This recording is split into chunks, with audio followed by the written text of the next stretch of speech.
warahmatullahi wabarakatuh.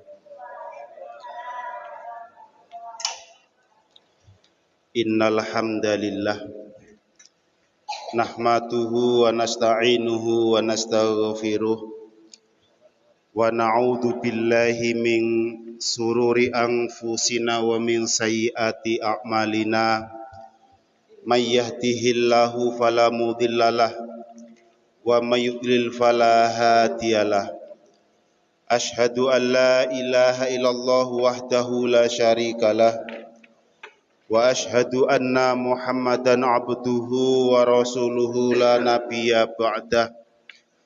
Allahumma salli wa sallim ala sayyidina Muhammad wa ala ali sayyidina Muhammad.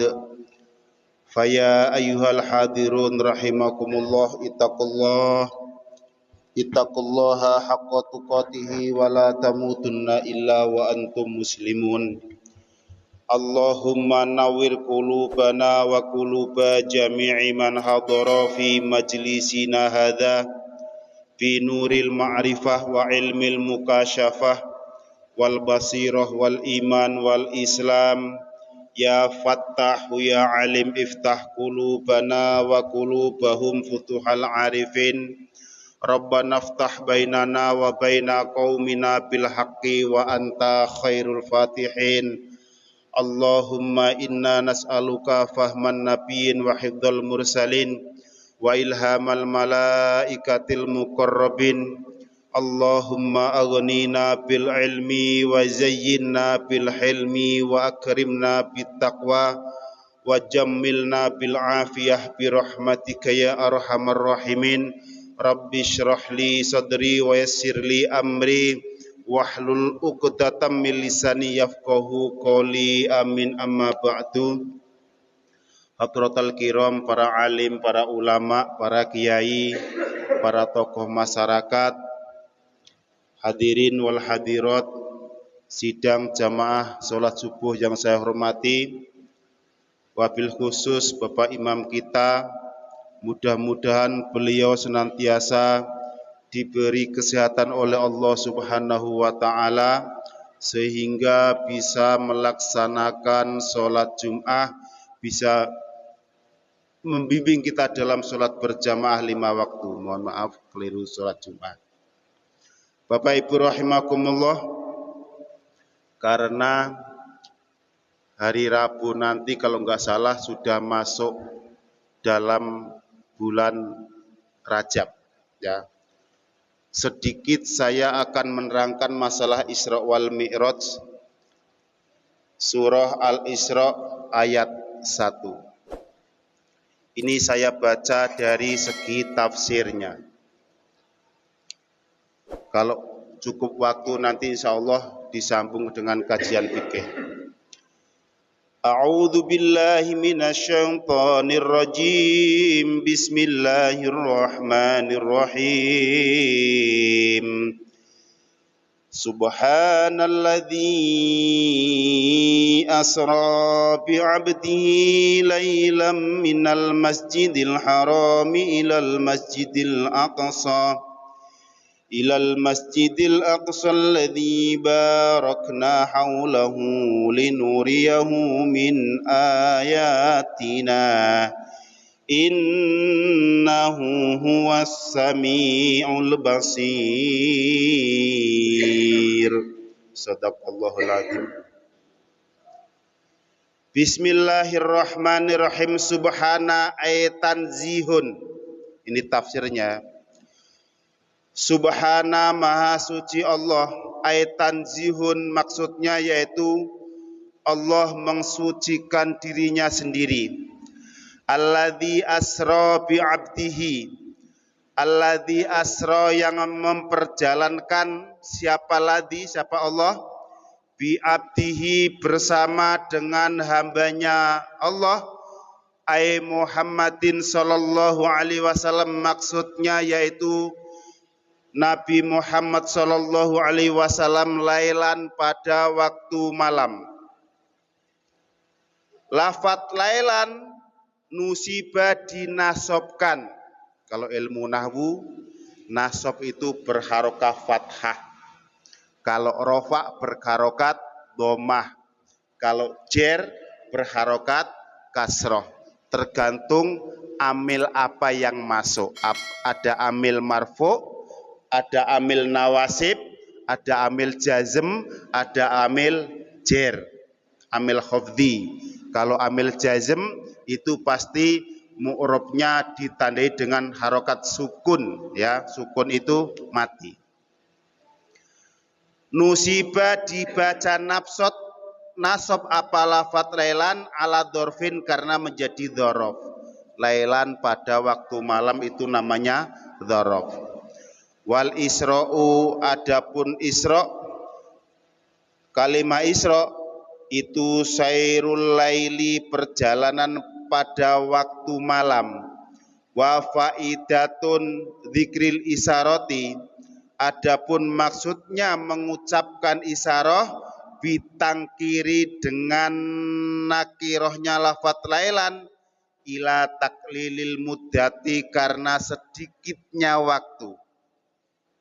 Minal masjidil haram diperjalankan dari masjidil haram, ai Makata maksudnya kota Makkah, ilal masjidil aqsa menuju ke masjidil aqsa, ai baitil muqaddasi yang dimaksud adalah baitil muqaddas atau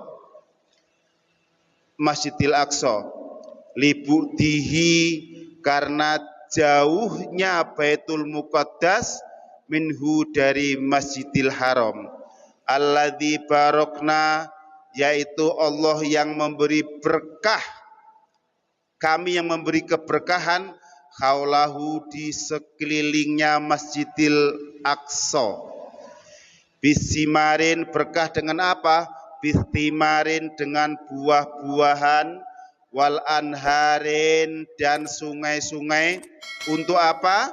Linuriyahu karena untuk memperlihatkan min ayatina dari ayat-ayat kebesaran kami, kata Allah.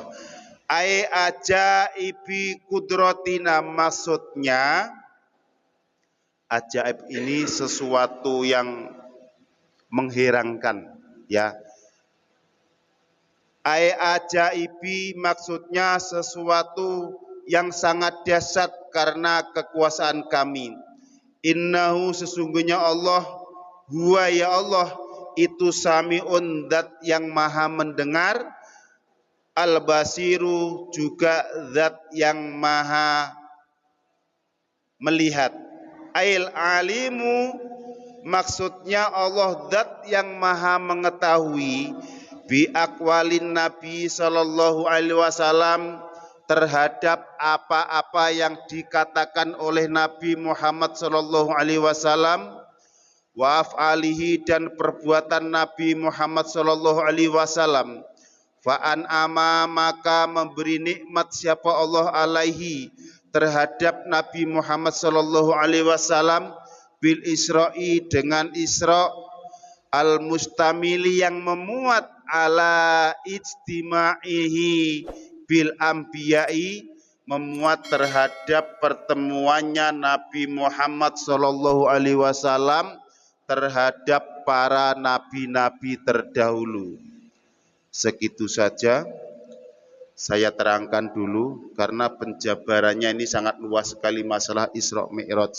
Walaupun nanti endingnya Mi'raj Isra Nabi adalah mendapatkan perintah sholat 5 waktu. Pertama saya akan jelaskan subhana. Kalimat subhana itu artinya maha suci. Di dalam bahasa Arab yang bermakna suci itu ada subhana dari kalimat fi'il madhi sabbaha, ada toharoh, ada juga zakat atau zaka yuzaki tazkiyan. Saya jelaskan dulu biar nanti kita paham apa yang dimaksud Allah memulai kalimah ini memakai bahasa subhana. Subhana dari kata sabbaha. Sabbaha ada at-toharoh, at-thaharatun, ada zakah atau tazkiyah.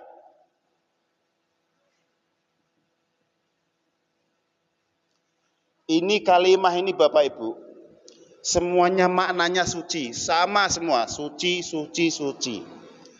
Tapi kalau tidak ngaji dengan ulama, insya Allah maksudnya tidak akan ngerti. Apa yang dimaksud sabaha atau subhana kalimat tasbih, apa yang dimaksud toharoh, suci juga, apa yang dimaksud zakah atau tazkiyah, zakat. Makanya ada bahasa zakat. Kalau sabaha atau subhana Bapak Ibu, itu khusus untuk Allah Subhanahu wa ta'ala, untuk zat yang tidak pernah kotor sucinya. Makanya di sini kalimat sabaha di dalam ilmu balaghah dinamakan kalimat ijaz. Ijaz itu satu kata tapi banyak sekali maknanya, ya. Selanjutnya toharoh. Kalau toharoh itu kata-kata yang maknanya suci, tapi untuk seseorang yang mungkin atau pasti pernah melaksanakan kekotoran atau kejahatan atau kejelekan. Ini untuk manusia. Tapi kalau zakat, yuzaki, tazkiyan, makanya ada namanya zakat, itu khusus untuk membersihkan harta. Makanya tazkiyatun nufus itu untuk membersihkan jiwa kita, ya. Jadi kalimat bahasa Arab itu banyak macamnya dan artinya berbeda. Secara makna dia satu, sama-sama suci, ya. Kenapa Allah memulai surat ini pakai subhanalladzi? Karena saking dahsyatnya perjalanan Rasulullah Shallallahu Alaihi Wasallam. Apa maknanya? Sabaha, Allah itu suci dari kekotoran. Satu. Kedua, subhana, Allah suci dari intimidasi, dari tekanan siapapun, tidak ada Allah ditekan-tekan.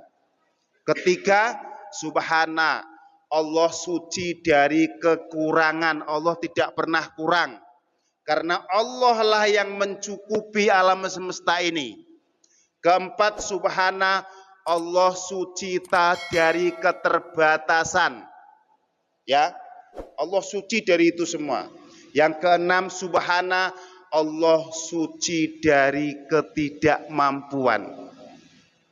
Makanya kalau ada orang di dunia ini punya Tuhan selain Allah, coba tanya, engkau lahirnya di mana? Saya enggak sebut Tuhan yang lain karena nanti ada yang tersinggung. Ya, kalau Tuhan itu lahirnya di bumi, masa dia pantas dibilang Tuhan? Kalau Tuhan itu punya tanggal lahir, masa dia pantas dibilang Tuhan?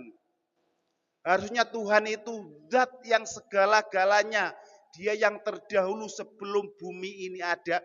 Tuhan harus sudah ada. Kan gendeng kalau kita nyembah Tuhan yang lahirnya di dunia. Coba tunjukkan, kata Allah di dalam surat Al-Ghafir. Kalau engkau mengaku Tuhan, kata Allah, coba tunjukkan ketika aku menciptakan alam semesta ini, engkau urunan apa? Contoh, dia mengaku kuasa, ya kan? Dia sanggup membuat masjid. Apakah dia membantu masjid ini ketika dibuat, membantu semen kah, batu kah, kerikil kah? Ya, dia begitu lahir di dunia ceprot cunger, dunia ini sudah ada. Orang bodoh saja harusnya tahu, kalau begitu lahir kok sudah ada alam semesta. Ini alam nggak mungkin yang membuat tuh orang kaleng-kaleng, ya kan? Itu dari akal yang orang awam aja seharusnya paham. Makanya kalau orang Arab Badui, ketika ditanya oleh Rasulullah, hai Arab Badui, bagaimana engkau cara mengenal Allah? Gampang, kata dia. Ya, gampang. Ketika ada kotoran onta, berarti tadi pasti ada onta yang lewat. Itu cara dia mengenal Allah. Kalau aku lahir melek di dunia ini, begitu melihat ada bumi yang kita pijak, pasti ada yang membuat. Itu pasti. Nggak mungkin nggak ada yang membuat. Di depan rumah kita ada kotoran kucing. Yakin nggak kita kalau tadi ada kucing yang nongkrong di depan rumah kita? Yakin. Itu cara iman orang Arab, Badui, pedalaman aja. Gampang begitu ya. Masa kita nyembah orang yang lahir di dunia di muka bumi? Itu tidak mungkin ya. Makanya kalimat subhana ini sangat dahsyat. Dinamakan kalimat ijaz. Satu kata tapi maknanya banyak sekali. Ada lagi kalimat yang namanya al-itnab. Itnab itu kata-katanya banyak, tapi maknanya satu. Yaitu perlunya kita belajar ilmu balaghah atau ilmu nahwu. Al-itnab itu contohnya ketika kita mau ngutang, itu banyak proposal yang kita utarakan. Kalau kita ke rumah orang kita mengutang duit, Bapak, pertama kali saya datang silaturahim karena kangen sama Bapak, dipuji-puji padahal nggak akan kangen sama duitnya ya kan. Bapak ini baik, Bapak ini dermawan, banyak kata-kata muter-muter. Ujung-ujungnya apa? Mau pinjem duit dia. Ya, muter-muter. Coba datang, Pak aku pinjem duit, ditampar mungkin. Nggak sopan kau datang-datang mau pinjam duit ya. Itu makanya saya minta papan tulis untuk menjelaskan kalimat subhana itu banyak maknanya walaupun satu kata. Sama ketika kita rumahnya kebakaran, kita minta tolong gitu kan. Bahasanya satu aja minta tolong. Tapi maknanya banyak. Tolong keluarkan motor saya di dalam rumah, nanti kebakar. Tolong keluarkan anak saya, nanti kebakar. Tolong keluarkan dalam rumah saya ada TV, nanti kebakar. Banyak, tapi bahasanya hanya tolong. Tentu orang yang mendengar langsung paham tuh. Begitu ada kata-kata tolong, pasti ada yang ngambil ember lah, nyiramin apinya lah. Ada yang datang ngambil kasur, bawa keluar. Ada yang datang ngambil meja, apapun alat-alat dalam rumah yang bermanfaat dikeluarkan. Itu yang dimaksud adalah dari makna ijaz. Paham ya? Ini sedikit saja saya biar masuk dalam logika. Makanya perlu papan tulis, perlu media ya.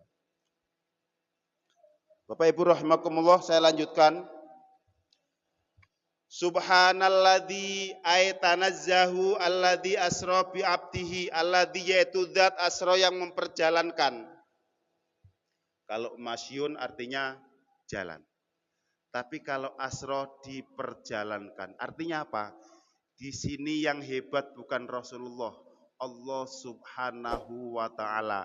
Bagaimanapun hebatnya Rasulullah, di belakang ada Allah Subhanahu wa ta'ala. Bi abdihi bersama hambanya Allah yaitu Muhammad sallallahu alaihi wasallam. Saya akan terangkan kalimat abdihi. Ulama di dunia ini berbeda pendapat masalah Isra Mi'rajnya Rasulullah sallallahu alaihi wasallam. Ada yang mengatakan Rasulullah Isra Mi'raj memakai rohnya saja. Karena perintah Isra pertama Rasulullah lagi dalam keadaan tertidur. Ada yang mengatakan Rasulullah Isra memakai jasad dan ruhnya. Ada yang mengatakan Rasulullah Isra hanya jasadnya saja. Di sini Allah menjelaskan, menekankan kalimat abdun itu di dalam bahasa Arab. Kalau yang dinamakan abdun itu sudah pasti orang tersebut ada jasad dan ada rohnya. Ketika manusia belum ada rohnya, belum ada jasadnya, itu di dalam kandungan baru dinamakan embrio dia. Begitu sudah ditiupkan roh 40 hari, baru dinamakan janin. Kenapa dinamakan janin? Karena barangnya belum nampak. Jin, janin, janatun. Jin artinya jin. Janatun artinya surga. Janin artinya anak yang ada dalam kandungan. Itu satu kata. Kenapa dinamakan jin? Karena dia abstrak, tidak nampak, makanya dinamakan jin. Kenapa dinamakan jannah? Jannah itu hanya kedengaran hebatnya, nikmatnya. Tapi Bapak Ibu tentu tidak pernah melihat seperti apa itu jannah. Ya, itu makanya dinamakan jin. Jin itu jannah itu, janin itu sesuatu yang belum nampak. Bukan tidak nampak, belum nampak. Nantinya pasti kita akan nampak. Ya, kalau kita sudah mati, sudah pindah alam, nanti kita akan melihat surga dan neraka. Ya, itu makanya Allah mengatakan bi'abdihi, dengan hambanya, itu artinya Rasulullah Shallallahu Alaihi Wasallam Isra dengan roh dan jasadnya. Lailan nusiba ala dzorfin. Al-Isra'u sairul laili wa faidatuhu dzikrihi. Al-Isra'u bitangkiri ila taklilil muddati. Lafat lailan itu kenapa dia dibaca fathah bukan lailin, bukan lailun? Karena menunjukkan bahwa perjalanan Nabi di waktu yang singkat dan arah tujuan yang sangat jauh sekali, itu menunjukkan di sini adalah betul-betul maha hebat Allah Subhanahu wa Ta'ala. Dari Masjidil Haram ke Masjidil Aqsa, katanya nih, karena kita belum pernah mengalami, kalau sekarang naik pesawat ditempuh waktu 3 atau 3,5 jam.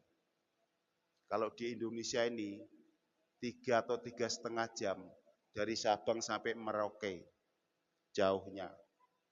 Yang biasanya orang naik onta dilaksanakan 3 bulan. Ini Rasulullah hanya sekejap. Ya. Dengan apa medianya? Dengan menaiki buruk. Di sini dijelaskan buruk itu adalah qala utitu bil burokin.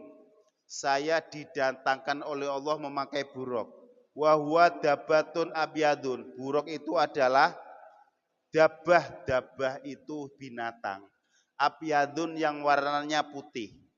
Fauqal himari, besarnya lebih besar daripada keledai. Himar itu keledai.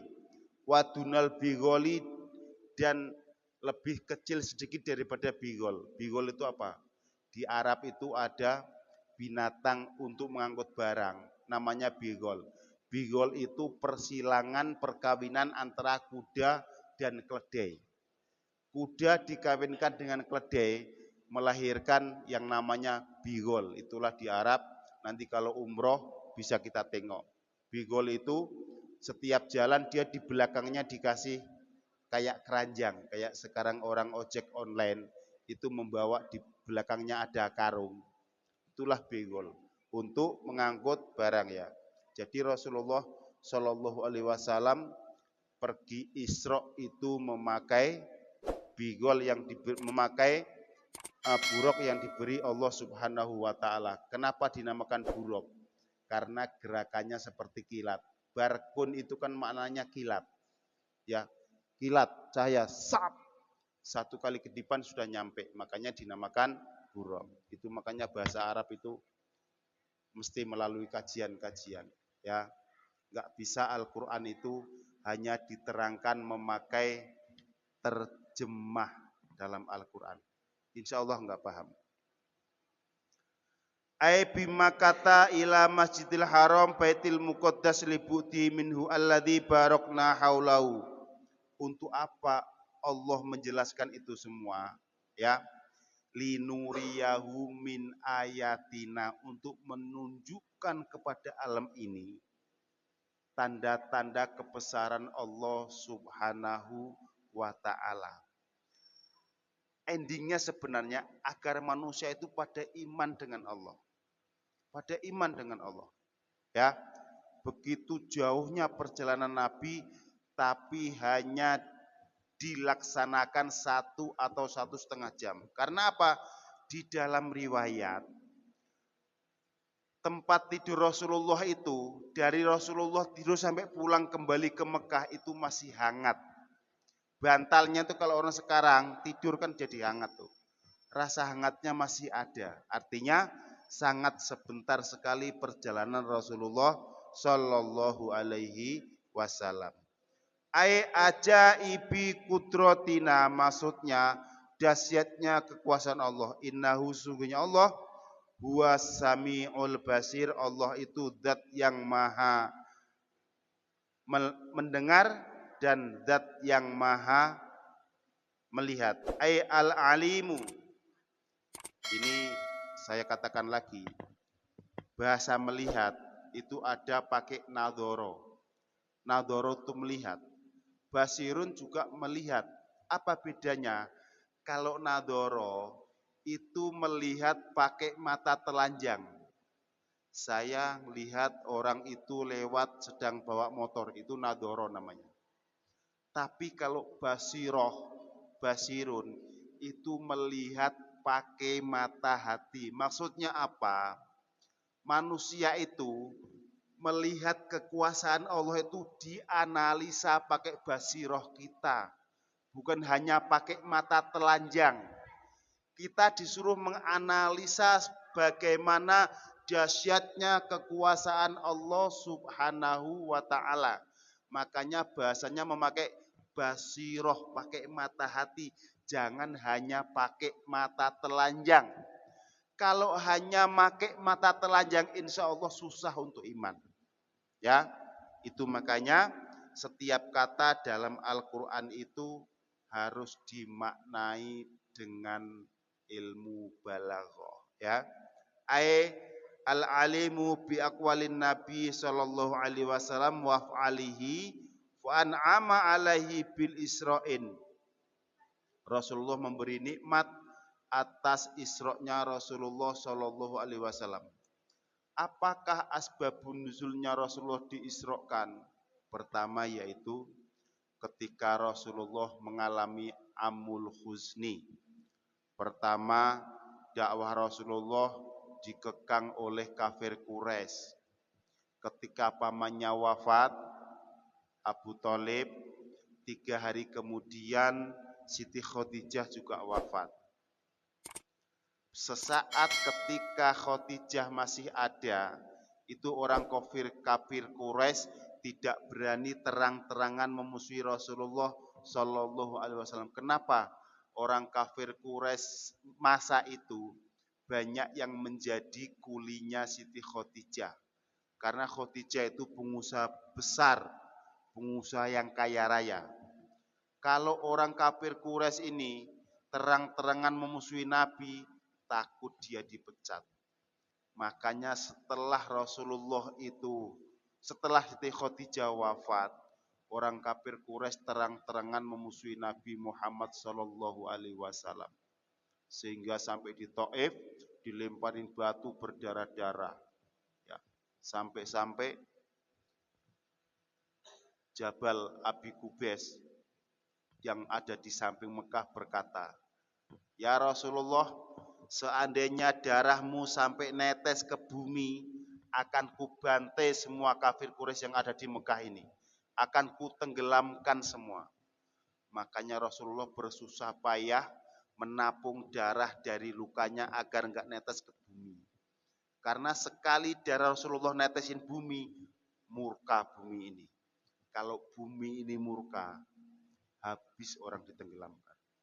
Itu makanya sebenarnya orang-orang di Arira semuanya ini berhutang budi dengan orang yang sholat jamaah di masjid. Karena dengan sholat berjamaah, bacaan Fatihahnya pasti diterima Allah Subhanahu wa ta'ala. Kata Rasulullah, idza qori al-fatihatu bisahihin ronna iblisun. Ketika orang membaca Fatihah dengan benar, maka pingsanlah setan-setan di muka bumi ini. Lemah dia, gak bisa menggoda manusia dia. Itu makanya kalau di tempat yang jamaahnya sedikit, insya Allah kejahatan merajalela. Ada motor hilanglah diambil pencuri, ada kumpul kebo lah di kos-kosan. Karena apa? Setannya leluasa dia bekerja. Kenapa dia leluasa? Dia punya tenaga, fisiknya kuat karena nggak ada orang yang baca Fatihah. Ya itu makanya sebenarnya secara tidak langsung orang yang sholat jamaah itu dia berjasa bagi kaum sekelilingnya. Karena bumi ini ketika di atasnya 50% tidak ada orang yang menyembah Allah yang sujud di masjid, bumi ini usul berontak pada ya Allah, aku tenggelamkan saja orang yang nginjak aku ini di atasnya. Ya, karena apa? Di sini nggak ada separuh orang yang sujud kepadamu. Itu jeritan bumi. Dan ketika bumi diijabahi permintaannya, contoh Allah akan mengirimkan puting beliung. Jadi yang kena bukan orang yang maksiat itu. Yang tidak maksiat pun ikut kena puting beliung. Karena puting beliung pasti lewat dari mana-mana. Apa yang dilewati puting beliung pasti dia hancur. Ya, itu makanya saya nggak ada bosan-bosannya gembor-gembor setiap saat sholatlah berjamaah. Ya, salah kalau ada orang mengatakan sholat jamaah hukumnya fardu kifayah. Salah. Penjelasannya jelas. Fardu kifayah itu hanya untuk orang-orang yang berkenaan udzur. Ya, itu makanya di dalam akhir surah Al-Baqarah, akhir surah At-Taubah, Allah mengatakan laqad ja'akum rasulun min anfusikum azizun alaihi ma anitum harisun alaikum bil mu'minina raufur rahim. Rasulullah itu diciptakan min anfusikum, dari bagian kalian semua. Makanya harisun, apa maknanya harisun? Orang Jawa ngasih makna tuh ngungseng, ngutuh. Harisun itu artinya ngotot dia. Ngotot untuk apa? Dia tidak mau kalau umatnya itu sesat. Dia tidak mau kalau umatnya itu menderita. Makanya harisun. Harusnya para ustadz juga begitu. Jangan dia bergerak mau dakwah, mau ceramah kalau diamplopin saja. Karena apa? Masyarakat itu diciptakan min anfusikum, dari bagian kita semua. Contoh, kalau tangan kita sebelah kanan bisulan, pasti kita mati-matian untuk menyembuhkan. Lalu kenapa kalau saudara kita susah, dia nggak ibadah, kita nggak mati-matian memperjuangkan agar teman-teman kita itu ibadah dekat sama Allah Subhanahu wa Ta'ala. Harusnya kita ini tidak rela kalau teman-teman kita nanti masuk neraka karena jauh dengan ibadah, jauh dengan Quran, jauh dengan masjid. Itu makanya Rasulullah dikasih gelar oleh Allah harisun, sungguh-sungguh dia, ngotot dia, nggak mau Rasulullah umatnya ini sesat masuk neraka. Dan ini seharusnya juga buat kita, ya, rajin-rajin ke tetangga yang belum ke masjid. Bro, ayo ke masjid. Ya, surga itu mahal, bro. Tidak bisa dibeli hanya pakai sedekah. Tidak bisa dibeli hanya baik dengan tetangga. Ya, seluruh hidup kita ibadah terus, nggak pernah gotang, nggak pernah tinggal ibadah, itu belum cukup untuk menebus surga, Bapak Ibu. Sementara saat ini kita ini lagi merantau. Orang di dunia itu sama dengan orang merantau. Kalau merantau mesti pulang. Kalau pulang mesti punya bekal. Orang yang pulang nggak punya bekal, nggak punya ongkos, itu orang nekat. Sudah jelas di sana akan kebelangsa. Karena akhirat itu sama dengan dunia. Di akhirat kita juga butuh tempat tinggal. Kita juga butuh makanan. Kita juga butuh kendaraan. Sama dengan di sini. Di sini saja kalau kita nggak punya kendaraan, kita repot kemana-mana. Ya, kalau kita nggak punya duit, nggak bisa kita beli nasi bungkus. Lalu kalau nanti kita pulang ke akhirat nggak bawa bekal, nggak punya ongkos, di sana kita mau ngapain? Sudah jelas alamat kita adalah keblangsa. Jadi gembel kita di sana. Yaitu makanya waktu demi waktu kita usahakan untuk senantiasa diisi dengan kebaikan. Walaupun wujudnya kita kerja mencari duit, diniatkan untuk menafkahi istri. Agar istri bisa apa? Bisa melaksanakan taat kepada Allah Subhanahu wa taala. Karena ketika perut ini lapar, pikiran susah, tidak ada beras di rumah, malas ibadah. Gimana ini udah sholat pagi, sore, siang, malam masih aja miskin. Ya, makanya ketika kita bekerja diniatkan itu ibadah kepada Allah Subhanahu wa taala. Jadi semua gerakan kita bernilai ibadah di sisi Allah Subhanahu wa taala. Itu mungkin sebagai pengantar. Selanjutnya ini Isra jam berapa? Jam 6. 6 lewat 4. Berarti masih ada waktu sekitar 12 menit. Saya akan menerangkan masalah fikih. Ini selalu setiap kajian saya ada sisi tasawufnya dan ada sisi fikihnya. Karena ini sangat perlu sekali untuk kita.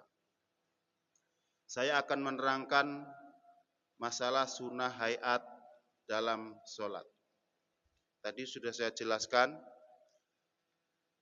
Rasulullah Isra adalah dalam rangka liburan, rihlah dari Allah, yaitu untuk menghilangkan kesedihan. Yang kedua adalah untuk menerima kewajiban sholat 5 waktu. Begitu dahsyatnya Rasulullah memperjuangkan sholat 5 waktu. Yang tadinya sholat itu adalah 50 waktu diwajibkan oleh Allah Subhanahu wa taala. Kemudian begitu Rasulullah turun ke langit yang ke-6, ketemu lagi sama Nabi Musa. Apa kata Musa? Mat, kamu dapat apa ketemu Allah? Dapat hadiah untuk umatku sholat 50 waktu. Dicemeeh sama Musa. Alah mat, umatmu kecil-kecil, pendek-pendek, mana sanggup sehari semalam sholat 50 waktu. Sana balik lagi, minta kurang. Disuruh balik lagi. Akhirnya Rasulullah mundar mandir dari langit yang ke-6 ke Sidratul Muntaha, minta kurang amalan kewajiban sholat. Itu makanya Isra-nya Rasulullah Shallallahu Alaihi Wasallam itu menembus 3 alam. Pertama yaitu alam nasut. Alam nasut itu alam manusia bumi ini. Dari Masjidil Haram ke Masjidil Aqsa itu alam nasut, alam manusia. Yang kedua alam malakut. Alam malakut itu adalah alam malaikat. Dari Masjidil Aqsa ke langit. Itu alam malaikat. Yang ketiga yaitu alam ilahut. Alamnya Allah Subhanahu wa taala. Yang mana makhluk apapun tidak sanggup menembus ke alam ilahut. Karena apa? Ketika Rasulullah berjalan dengan Jibril dari Masjidil Aqsa ya ke langit, kemudian ke Sidratul Muntaha, ketika sudah ke langit yang ke-7, Jibril enggak sanggup lagi, mengecil dia. Yang sanggup hanya Rasulullah Shallallahu Alaihi Wasallam. Itu makanya dalam waktu sekejap Rasulullah mengalami ketiga alam, alam nasut, alam malakut, alam ilahut. Disitulah begitu masuk ke Sidratul Muntaha, apa kata Rasulullah? At-tahiyatul mubarakatus sholawatut thayyibatu lillah. Lalu dijawab oleh Allah, ya. Assalamu alaika ayuhan nabi wa rahmatullahi wa barakatuh. Makanya ketika kita tahiyat itu dihayati maknanya. Itu cakapan Rasulullah dengan Allah Subhanahu wa taala. Kemudian setelah Allah menjawab, semua malaikat ya, assalamu alaina wa ala ibadillahi sholihin. Karena apa? Komplain Rasulullah, ya Allah, Engkau mengucapkan salam kepadaku, lalu bagaimana dengan umatku? Itulah hebatnya Rasulullah. Tidak mau dia umatnya tidak mendapat bagian ketika beliau dapat bagian dari Allah Subhanahu wa taala. Makanya seluruh malaikat disuruh membaca assalamu alaina wa ala ibadillahi sholihin. Selamat buat umatmu Muhammad dengan catatan dia adalah menjadi hamba-hamba yang soleh. Makanya orang yang enggak soleh enggak dapat doa dari tahiyat ini. Ya, makanya kita mesti jadi orang yang soleh. Karena dengan kita soleh, kita mendapatkan doa dari seluruh dunia orang yang melaksanakan sholat. Itu dahsyatnya menjadi orang soleh. Para hadirin rahimakumullah, ini darah saya ngutip dari kitab Fathul Mu'in. Karena kalau di bawah kitabnya terlalu banyak. Saya kutip, saya salin, saya nukil di kertas. Bismillahirrahmanirrahim. Sunnah hayat itu, sholat itu kan ada 3 hal yang kita laksanakan. Pertama rukun, keduanya sunnah ab'ad, ketiganya sunnah hayat. 3 hal ini tidak boleh kita tinggalkan. Boleh yang satu yang sunnah hayat kita tinggalkan dalam catatan sholatnya lagi keburu-buru. Kita lagi musafir, itu boleh meninggalkan sunnah hayat karena takut ketinggalan kendaraan. Kita lagi sholatul khauf, lagi ketakutan, contohnya lagi ada perang, itu boleh kita sholat ambil yang rukun-rukun saja. Ya, di pertemuan yang lalu sudah saya jelaskan apa itu arkanus sholat, rukun-rukun sholat, apa itu sunnah ab'ad dalam sholat. Sekarang saya akan membahas sunnah hayat dalam sholat. Hayatus sholati isna wa isruna. Sunnah hayat dalam sholat itu ada 22. Yang pertama adalah raf'ul yadaini ila samhatil udhunaini idza takbiratil ihrami. Takbiratul ihramnya adalah rukun. Mengangkat tangannya hukumnya sunnah. Ya. Wa ya'uduhu ila sodrin. Kemudian setelah mengangkat tangan, mengembalikan ke dada itu juga sunnah hayat. Dari segi gerakan maupun iktidal maupun apa saja ketika kita sudah mengangkat tangan, kembalikan ke dada. Makanya dinamakan iktidal. Iktidal itu dari bahasa adlun, adil. Adil itu apa?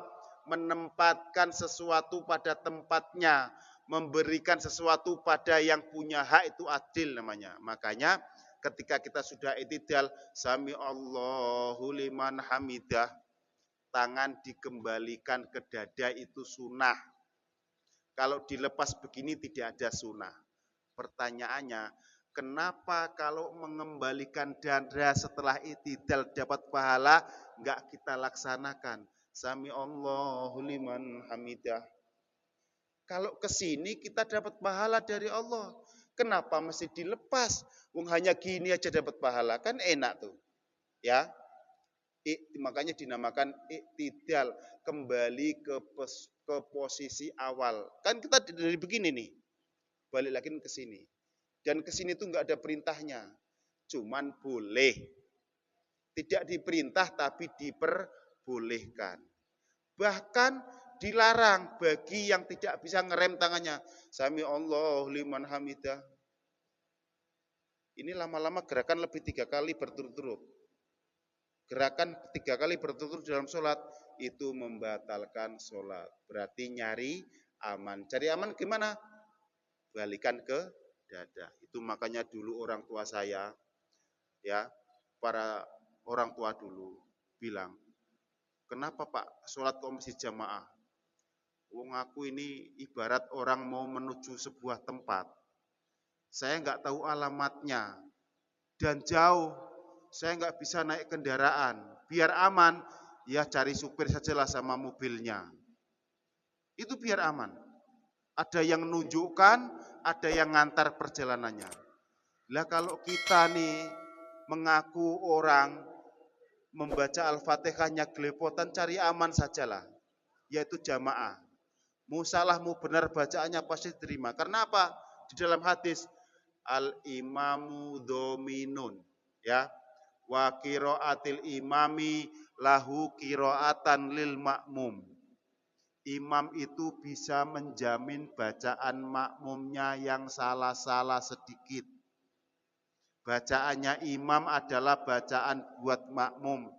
Kalau makmumnya salah-salah sedikit, ditolong oleh lurusnya saf sholat berjamaah.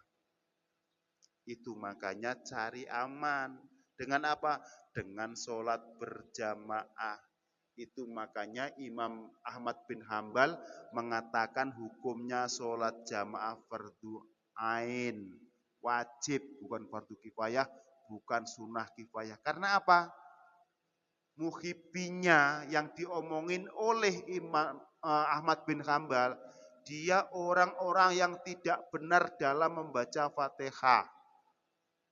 Ya, misalkan ada seorang ulama besar, ijabun la yajib.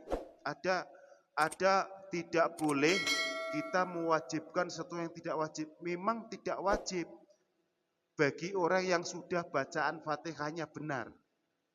Seandainya pun bacaan Fatihahnya benar, terus dia sholat sendiri di rumah, itu pahalanya cuma satu bro, satu aja. Enggak banyak.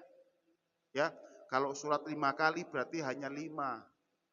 Terus kalau kita jamaah mendapat 27. 27 dikali 5 sudah berapa itu? Sementara surga itu mahal sekali. Masa kita mau beli sesuatu yang mahal, kita nabung pakai dari 100 perak. Kapan kita bisa beli rumah mewah? Ya kan? Kan alangkah baiknya kita kerja yang 1 bulan gajinya langsung 30 juta. Itu cepat mendapatkan rumah yang bagus. Ya. Lah kalau 1 bulan gajinya hanya 1 juta, mau dapat rumah, sampai jenggotnya berubah merah pun gak kebeli tuh rumah tuh. Akhirnya sampai mati ngontrak terus. Ya itu makanya kita cari aman, sholatlah berjamaah. Itu satu tadi, sunnah hayat dalam sholat adalah mengangkat tangan. Yang kedua yaitu wad'ul yadaini fawqas surati wa tahta sodri. Meletakkan tangan di atas pusar di bawah dada. Nih. Tidak boleh gini, tidak boleh gini. Ini aturan sunnah hayat. Tapi kalau ada yang begini, jangan terus kita menyalahkan, biarkan saja. Karena itu masalah furu'iyah, urusan dia. Toh hukumnya sunnah bukan wajib. Ya makanya bagi kita yang sudah tahu jangan menyalah-nyalahkan yang gerakannya beda sama kita. Nanti kalau kita ke Mekah, orang sholat itu Allahu Akbar ya gini aja dia. Enggak ada ngangkat tangan, enggak ada sedekap, hanya bilang Allahu Akbar aja. Karena apa? Yang rukun itu hanya Allahu Akbar. Takbiratul ihram. Karena kalau rukun ditinggalkan sholatnya batal. Kalau angkat tangan ditinggalkan sholatnya enggak batal. Tapi dia enggak dapat pahala. Kalau dia enggak mengembalikan tangan ke dada, enggak batal sholatnya. Tapi dia enggak mendapatkan pahala. Alangkah enak kita hanya gini terus gini dapat pahala. Banyak lagi. Ya, itulah kadang-kadang kalau kita ini kurang cerdas ya gitu.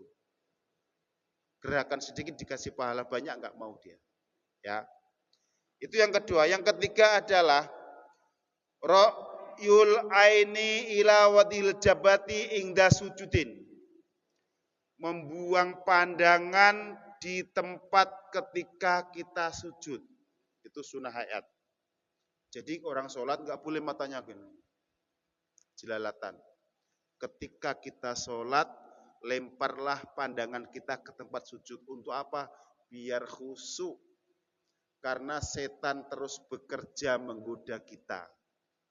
Kalau ini sunnah-sunnah enggak kita laksanakan, maka setan leluasa bekerjanya. Sehingga ketika sholat kita ingat, oh tadi kompor sudah aku matiin belum. Ya, tadi kunci dia cari enggak ketemu, ketika sholat baru ingat, oh sana rupanya tadi di samping meja. Ya, itu makanya dengan kita mengarahkan pandangan ke tempat sujud itu akan menambah kekhusyuan kita dalam sholat. Sudah Isyraq ya? Wallahu alam bisawab. Mudah-mudahan ini saya tandain, saya lanjutkan kajian sebulan yang akan datang, tahun depan. Ya, setahun lagi kita kaji lagi. Mudah-mudahan Allah memberikan kita sehat dan panjang umur agar kita masih bisa melaksanakan kewajiban-kewajiban kita dan kita bisa terus menambah pundi-pundi bekal kita untuk dibawa mati. Mungkin itu saja. Mohon maaf atas kesalahan atau kekurangan. Kami tutup kajian pada pagi hari ini dengan doa kafaratul majlis. Subhanakallahumma wa bihamdika asyhadu an la ilaha illa anta astaghfiruka wa atubu ilaik. Wassalamualaikum warahmatullahi wabarakatuh. Jangan bubar dulu, sholat Isyraq dulu. Sayang. Ya, sholat Isyraq ini pahalanya seperti haji dan umroh. Kita sudah capek-capek dari subuh duduk, kemudian pergi saja. Sayang ya, sholat Isyraq 2 rakaat.